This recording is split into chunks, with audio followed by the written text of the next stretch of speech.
Tariq Ramadan, bonsoir à vous, professeur en islamologie à Oxford, petit-fils également, il faut le dire, du fondateur des Frères musulmans en Égypte. Tariq Ramadan, quelle est votre réaction à l'annonce de la mort, à l'annonce de la mort de Ben Laden? Bonjour, et pourquoi faut-il dire que je suis le petit-fils de? Quand tous vos invités, vous ne leur dites pas de quelle filiation ils sont, parce que ça n'a aucun sens dans les questions que vous me posez. Il faudrait qu'en France on commence à l'entendre et que vous l'entendiez en direct, ça commence à suffire, je vous l'avais dit, et mon assistante vous l'avait dit avant cette émission, ce serait bien que vous l'entendiez et que vous respectiez les termes des interviews que vous avez. Vous mentez systématiquement. Maintenant, j'aimerais vous dire quelque chose, pas que de ma part. Dernière chose. De la part de démocrates laïcs algériens qui se battent à la fois contre le pouvoir et contre les islamistes, c'est-à-dire contre nos amis du Front islamique.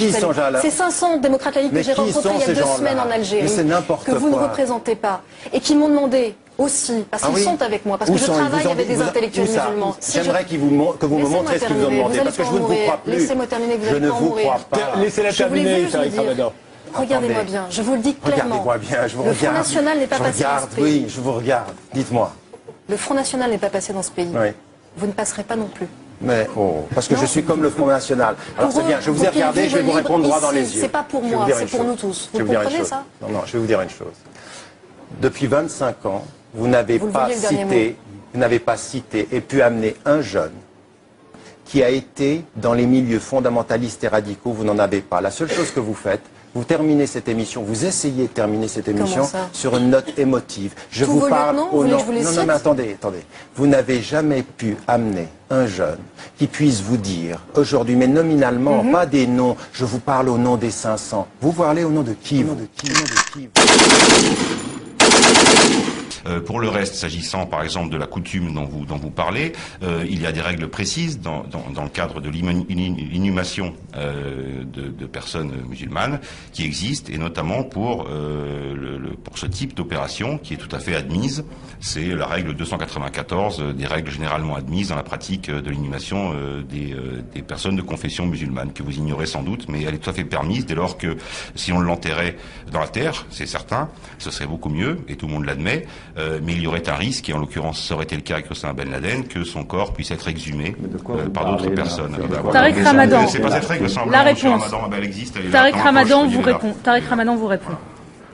Écoutez, Monsieur Brizard va sans doute, vous savez, effectivement, j'ai déjà débattu avec lui, mais si vous m'aviez dit avant votre programme avec qui j'allais débattre, je ne serais pas venu parce que j'ai l'habitude de parler à des gens intellectuellement honnêtes et non pas à des gens qui ont été remis, qui ont été licenciés par le gouvernement suisse pour des opérations et des rapports qui ont été falsifiés. Donc simplement vous dire une chose, vous allez sans doute, Monsieur Brizard, vous frisez la diffamation, Monsieur Ramadan, encore une fois, c'est pas nouveau. S'il vous plaît, Monsieur Brizard, vous avez la parole. Vous ne parlez pas de Monsieur Brizard, c'est hors sujet. On parle de la mort de Ben Laden. C'est plus important. Non, vous me mettez en face de moi. Vous me mettez en face de moi quelqu'un qui dit qu'il connaît mes méthodes et vous voulez pas que je parle de lui. C'est quand même tout à fait étonnant. Maintenant, le responsable d'Al-Azhar ce matin a mis en évidence et répondu à ce qui avait été dit par l'administration américaine, qui avait dit qu'on a respecté les principes islamiques. Le seul principe qui a été respecté, c'est celui d'enterrer ou de faire la procédure dans les 24 heures. Mais l'immersion dans l'eau, le président et le recteur d'Al-Azhar a dit que ça ne respectait absolument pas le rite musulman. Mais peut-être que un expert en terrorisme, soi-disant, va nous expliquer ce que sont les rites musulmans maintenant. Contre l'excision, et contrairement à ce que vous dites qui est un mensonge, je me suis opposé et je me bats en Afrique contre l'excision. Troisième élément, vous citez la question. Dans vos conférences. Je cite une tradition et je mets en évidence que cette tradition, elle est non vérifiée et qu'on ne doit pas considérer l'excision. L'excision n'est pas islamique. Mais qu'est-ce que vous dites après? L'excision n'est pas islamique. Non, ça suffit. Arrêtez de dire n'importe quoi. J'ai demandé à ce qu'on passe la cassette, on peut pas la passer. À condition de passer légèrement sur le sexe. C'est comme pour la lactation. Je ne peux pas vous laisser dire ça, c'est pas vrai. J'ai la traduction littérale. Tariq Ramadan dit effectivement l'excision n'est pas une pratique islamique. Je vous remercie. Non, avant et après, c'est la même chose. Je l'ai regardé, on va le regarder ensemble tout à l'heure. Et encore une fois, vous voulez me mettre tous, en général... Non, mais attendez. Vous voulez me mettre dans la situation de défendre un mouvement. Et moi, ce qui m'intéresse, c'est d'expliquer une tendance aujourd'hui dans le monde arabe.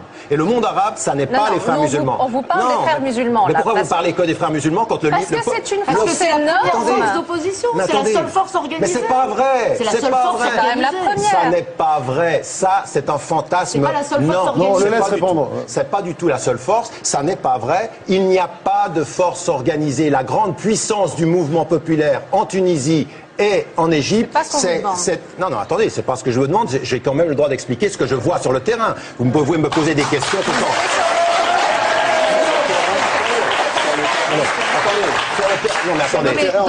Attendez, sur le terrain en Égypte, on le laisse répondre. Pas vous sur le terrain en Égypte. On le laisse répondre. Sur le terrain de l'analyse en Égypte. De l'analyse, soit. Attendez, on fait quoi là? Vous êtes plus sur le terrain de l'analyse? Moi, j'y suis allé il y a moins longtemps que vous. Moi, j'y étais l'année dernière 2 fois. Mais c'est pas parce qu'on va. Je vous écoute quand même. C'est pas parce qu'on va une semaine. C'est pas parce qu'on va une semaine en Égypte qu'on a compris les tendances historiques. On y fait Fabrice, quand même.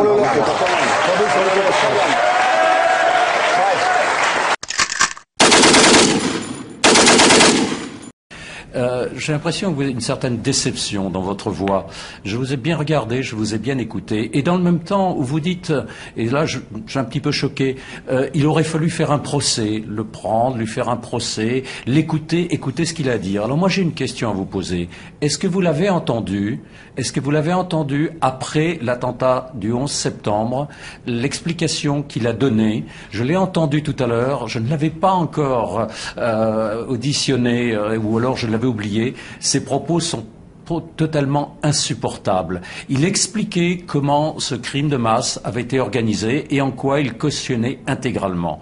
Donc j'aimerais savoir ce que vous pensez de ces propos. Je sais à peu près ce que vous allez répondre. Vous allez répondre à côté peut-être, mais en tout cas essayez s'il vous plaît de répondre directement à ma question. J'aurai du mal. Tariq Ramadan. Monsieur, comment se fait-il que vous me posiez des questions et que vous soupçonnez avant que j'y réponde, que je vais y répondre à côté, si ce n'est que vous ayez déjà décidé de ma mauvaise intention? Donc je vais y répondre directement, monsieur. Il n'y a aucune ombre de déception, monsieur, dans la réponse que j'ai eue. Ne confondez pas vos impressions avec la substance de mes réponses. Et la substance de mes réponses, elle est extrêmement claire, monsieur. La semaine qui a suivi, le 11 septembre, j'étais à New York et j'ai condamné, monsieur. J'ai condamné de la façon la plus clair, et les propos qui ont été rapportés par audio interposé, par ce qui a été dit par Ben Laden et son porte-parole Ayman el-Zawahri, ont été condamnés de la façon la plus ferme, monsieur. Et là-dessus, vous ne verrez pas l'once d'une déviation. Ma réponse, elle est directe, elle est claire, et il n'y a aucune déception là-dessus. Mais monsieur, j'aimerais vous dire une chose. Quand quelqu'un est responsable de la mort de civils, et qu'on peut essayer de faire en sorte de l'arrêter et de le questionner devant l'histoire, eh ben je veux l'entendre, parce que je ne me réjouis pas, monsieur, de l'assassinat d'un homme, fût-il le pire des hommes. Je préfère que la justice soit faite et qu'il rende compte devant les hommes de ce qu'il a à dire. Et si ceci vous choque, monsieur, j'aimerais dire de la même façon que j'aimerais entendre, et devant un procès et devant un tribunal, monsieur Bush répondre aussi des actes des civils irakiens. Et ne me dites pas que je mets sur le même plan les actes terroristes et les actes de tuer les civils qui ont été faits par Ben Laden, que j'ai condamné, mais je dis très clairement que je ne suis pas de ceux qui se réjouissent quand on tue un homme, que je suis de ceux qui ont envie d'entendre et de questionner et de rendre justice devant les hommes. Si ma réponse n'est pas claire, posez-moi une seconde question, je serai encore plus clair si vous le voulez. Ce que j'ai toujours dit par rapport à mon grand-père, c'est que je le place dans son contexte historique, que je reconnais ce qu'il a apporté, ses positions sur l'éducation des femmes. Toutes ses filles sont éduquées au plus haut niveau universitaire. Et vous allez toutes. Il y en a peut-être une qui vous a échappé. Non, mais les sœurs musulmanes, la branche féminine qui l'a créée. Voilà, regardez. Voilà la technique. Voilà la technique. La technique, c'est je parle de lui et hop, on passe sur autre chose. Alors, non. Moi, je vais terminer là-dessus. Je vous coince dans un endroit et vous partez dans un autre. Alors, je vais vous suivre dans l'autre. Je vais vous suivre dans l'autre. Vous vous êtes fait éparpiller face au projet. Façon posée. Vous vous êtes fait éparpiller face au projet.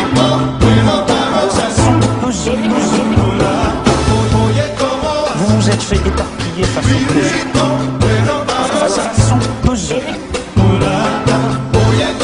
Vous vous êtes fait éparpiller face au projet. Façon posée.